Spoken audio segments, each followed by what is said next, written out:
Hello everyone, astro with M Singh में मैं M Singh आप सभी का बहुत बहुत स्वागत करती हूँ। हमेशा की तरह मैं आ गई हूँ आपके पर्सन की एनर्जीज़ के साथ।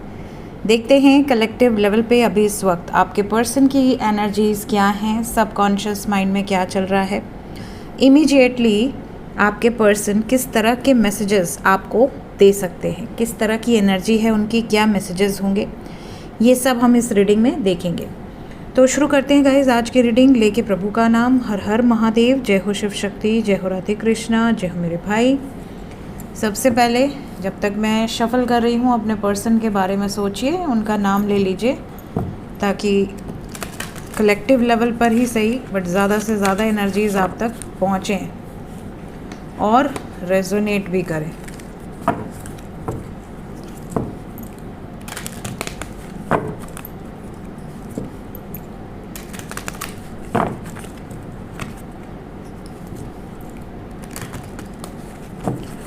प्लीज़ गाइड करें एंजल्स मेरे व्यूवर्स, जिस भी व्यक्ति के बारे में सोचकर ये रीडिंग देख रहे हैं उस व्यक्ति की एनर्जी बताएं इस वक्त सबकॉन्शियस में क्या चल रहा है।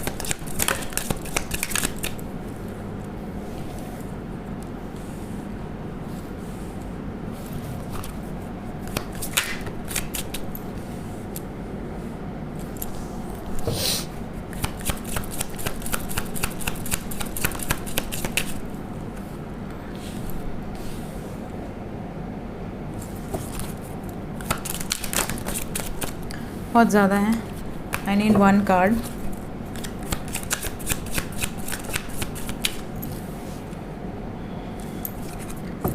बॉटम ऑफ द डेक से है हमारे पास सोलमेट।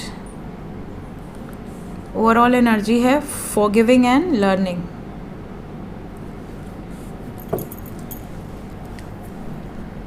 कुछ कार्ड्स को हम क्लैरिफाई करेंगे ताकि और ज़्यादा क्लैरिटी मिले। प्लीज़ बताएं एंजल्स, क्लैरिफाई करें। पहला कार्ड, एक्सप्रेस योर लव। क्या एक्सप्रेशन ऑफ लव नज़र आ रहा है या मैसेजेस कॉल्स नज़र आ रहे हैं?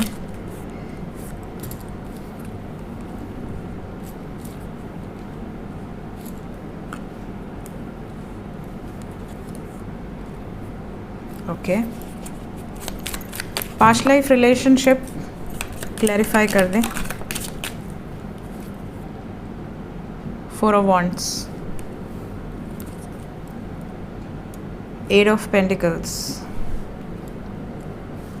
Seven of Wands with the World, Soulmate clarify कर दें।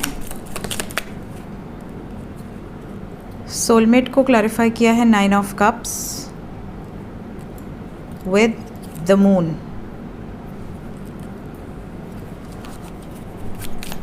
मेक द एफर्ट को भी क्लैरिफाई कर दें। What type of efforts?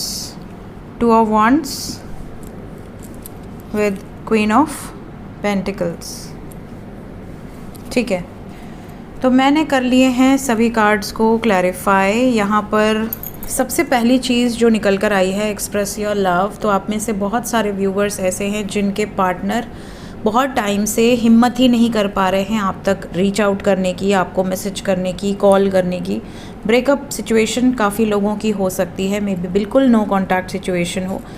आपको लग रहा होगा कि इन्होंने बैकआउट कर लिया है और इनको भी यही लग रहा है कि इन्होंने बैकआउट कर लिया है और इनके अंदर हिम्मत नहीं थी आपको फेस करने की, आपका साथ निभाने की। इवन शादी के लिए भी ये रेडी नहीं थे, जिस वजह से इन्होंने बैकआउट कर लिया, बहुत ज़्यादा एक्सप्रेस नहीं किया ताकि आप बाद में ये ना कहो कि तब इतना प्यार क्यों दिखा रहे थे जब शादी नहीं करनी थी, कमिटमेंट नहीं देना था या हिम्मत ही नहीं थी। तो कहीं ना कहीं इस टाइम पीरियड में ये हिम्मत इकट्ठा किए हैं और ये स्ट्रेंथ के साथ वापस आना चाहते हैं एंड विद कमिटमेंट वापस आना चाहते हैं। तो बहुत सारे लोगों के लिए आपके पर्सन आने वाले समय में अपने प्रेम को एक्सप्रेस करते हुए नज़र आएंगे। इनकी एनर्जी में ये चीज़ें दिख रही हैं। इसके अलावा इन्हें ये भी रियलाइज़ हो गया है कि आप प्यार डिज़र्व करते हो। आपको इन्होंने कुछ नहीं दिया, आपने इनको अनएक्सपेक्टेडली, अनकंडीशनली बहुत कुछ दिया है। कभी आपने इनसे कोई एक्सपेक्टेशंस भी नहीं रखी, कभी आपने इनसे कोई डिमांड नहीं की, आपने बस इनको दिया है। अब इनको ऐसा लग रहा है कि ऐसा कौन कर सकता है, ऐसा वही इंसान कर सकता है जिसके साथ एक सॉलिड बॉन्ड हो, एक बहुत ज़्यादा दिल से दिल का रिश्ता हो, आत्मा से आत्मा का बंधन हो। तो इनको एक कनेक्शन फील होता है। यहाँ पर ये कनेक्शन को एक पूरा एक स्टैम्प लग गया है, बिकॉज 4 ऑफ वॉन्ड्स का कार्ड शादी का बंधन है, और शादी के बंधन को ही कहा जाता है 7 जन्मों का रिश्ता। तो 7 जन्मों का रिश्ता क्यों कहा जाता है? क्योंकि कहीं ना कहीं शादी, अगर आप किसी से प्रेम करते हैं या आप किसी से विवाह करना चाहते हैं, आपकी लाइफ में कोई लव लाइफ में कोई इंटर करता है, तो उसका कहीं ना कहीं आपसे कोई लगाव जुड़ाव पिछले जन्म से होता है। And we have got 4 of wands for past life relationship. इसके साथ we have the word, that is karmic cycle. तो कहीं ना कहीं आपका इनके साथ रिश्ता है, ऐसा इनको रियलाइज़ हुआ है, और ये अब इस रिश्ते पर वर्कआउट करना चाहते हैं, स्टैंड लेना चाहते हैं इस रिलेशनशिप के लिए। ये इनकी करंट एनर्जी, वर्तमान भावनाएं दिख रही हैं।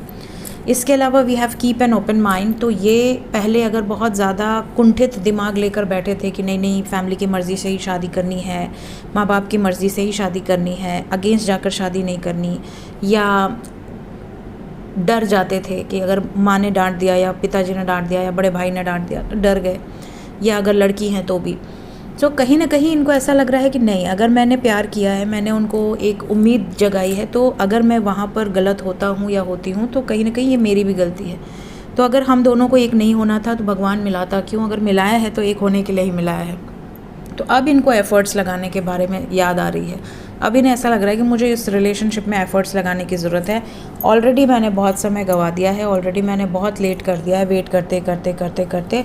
Now it's time to show love, कि आप मेरे लिए बहुत इंपॉर्टेंट हो, आप मेरे लिए बहुत प्रेशियस हो। और ये सिर्फ आपको नहीं शो करेंगे, ये अपने लोगों को भी शो करेंगे कि मेरी लाइफ में उसकी इम्पोर्टेंस बहुत ज़्यादा है। सोलमेट्स नेक्स्ट कार्ड है, और इनकी विश है कि आपके साथ यूनियन हो। 9 ऑफ कप्स एक विश को दर्शाता है। तो इंसान किसी के लिए मन से, दिल से, अंतरात्मा से ये विश करे कि ये मेरा होना चाहिए या मेरी होनी चाहिए, मैं इसके सिवा किसी और को अपने लाइफ में नहीं चाहती या नहीं चाहता। तो ये वो वाली एनर्जी है। और साथ ही साथ लास्ट कार्ड है यहाँ फॉरगिविंग एंड लर्निंग। कहीं ना कहीं इन्हें रियलाइज़ हुआ है, अगर पास्ट में कुछ आप दोनों के बीच में झगड़ा हुआ है, लड़ाइयाँ हुई हैं, कोई भी मिसअंडरस्टैंडिंग हुई है, तो ये माफ़ी मांगने से भी पीछे नहीं हटेंगे। अगर इस टाइम पीरियड में आपके पार्टनर वापस आते हैं और आने के बाद अपनी गलतियों को रियलाइज़ करके सॉरी बोलते हैं, तो इसमें चौंकने वाली कोई बात नहीं है। तो बहुत सारे लोगों का यूनियन यहाँ पर एक्सपेक्टेड होगा। कितने टाइम के अंदर और किस तरीके के मैसेजेस होंगे, लेट्स चेक। क्या मैसेज होंगे आपके लिए, आपके पर्सन के? Will take 3 cards. पहला कार्ड है कि आप इनके लिए हमेशा स्पेशल फ़ील करते हो और आप इनको हमेशा स्पेशल फ़ील कराना चाहते हो, चाहे आप अंदर से कितने ही दर्द में हो, दुखी हो, परेशान हो। बट अगर ये वापस आ जाते हैं तो आप इनको किसी भी तरह की शिकायतें नहीं लगाते, आप बस चाहते हो कि ये खुश रहे और आपकी लाइफ से अब जाए नहीं। तो आप बहुत ज़्यादा इनकी केयर करते हो, इनको ऐसा लगता है। तो ये मैसेज आपके लिए है कि आप बहुत क्यूट हो, बहुत लविंग हो, केयरिंग हो। इसके अलावा आपके पार्टनर इसलिए भी आपको बहुत ज़्यादा मिस करते हैं बिकॉज़ इन्हें ऐसा लगता है कि आप कभी इन्हें भूलते ही नहीं। ये कहा गया है, ये बहुत सारे लोगों से मैंने भी सुना है कि अगर हम किसी को रोज़ याद करते हैं या कोई हमको बार बार याद आता है तो कहीं ना कहीं वो भी हमें एनर्जी सेंड कर रहा है। और टेलीपैथी में ये चीज़ें हमने बहुत बार प्रैक्टिस भी की हैं कि अगर हम किसी को शिद्दत से याद करते हैं तो उसका कॉल या मैसेज तुरंत आ जाता है। जब आप स्ट्रॉन्ग टेलीपैथी प्रैक्टिस करेंगे तो ये चीज़ें होती हैं। टेलीपैथी कैसे प्रैक्टिस करनी है, इस पर मैंने ऑलरेडी वीडियो बनाई हुई है, टैरो विद एम सिंह की प्लेलिस्ट में है, आप सर्च कर सकते हैं, telepathy video by M Singh, आपको मिल जाएगा। तो टेलीपैथी जब आप डेली बेसिस पे प्रैक्टिस करते हैं, ज़रूरी नहीं आप अपने पार्टनर पे ही करें और उनका वेट करते बैठें, आप अपने दोस्तों पे प्रैक्टिस कर सकते हैं, आप अपने रिश्तेदारों पे प्रैक्टिस कर सकते हैं। जिस रिश्तेदार से आपकी 1 हफ्ते, 10 दिन, 15 दिन, 20 दिन से बात नहीं हुई है, या हो सकता है 2-2, 6-6 महीने से बात ना हुई हो, उसको टेलीपैथी सेंड कीजिए। अगर उसका मैसेज कॉल आ जाए या वो मिलने आ जाए तो आप समझ सकते हैं कि आपकी टेलीपैथी वर्क कर रही है। तो ये डेफिनेटली आपको बहुत ज़्यादा मिस कर रहे हैं और इन्हें ऐसा लग रहा है कि अगर आप इनके आसपास भी रहते हो, जैसे कई लोग ऐसे होते हैं जो सेम कॉलेज से बिलोंग करते हैं, सेम ऑफिस से बिलोंग करते हैं, रोज़ दिखते हैं बट बात नहीं करते। कई लोग सेम कॉलोनी से बिलोंग करते हैं, नेबर्स होते हैं। तो ये अगर आपके आसपास भी रहते हैं ना तो भी आपको बहुत ज़्यादा मिस कर रहे हैं और करते हैं। इसके अलावा आपके पार्टनर आपको सिक्योर फील कराना चाहते हैं। कहीं ना कहीं हो सकता है you are sometimes feeling insecure बहुत ज़्यादा, कि मेरे पार्टनर मुझसे प्रेम नहीं करते या इनकी लाइफ में कोई और तो नहीं आ गई या आ गया, तो कहीं ना कहीं अगर आप कुछ चीज़ों को लेकर इनसिक्योर हो या ये आपको लेकर बहुत ज़्यादा इनसिक्योर हैं, तो ये आपको सिक्योरिटी देना चाहते हैं और आपसे सिक्योरिटी चाहते हैं कि आप इनके हो और इनके ही बन के रहोगे। इस तरह के मैसेजेस आपको आने वाले टाइम में रिसीव होंगे। कितने टाइम पीरियड के अंदर की एनर्जी है ये? 2 दिन के अंदर की है। 20 आवर्स से लेके 48 आवर्स के अंदर की एनर्जी है। इस टाइम पीरियड में आपसे रेजोनेट करेगी। सो मिलते हैं गाइज नेक्स्ट रीडिंग में। Till then take care, bye bye.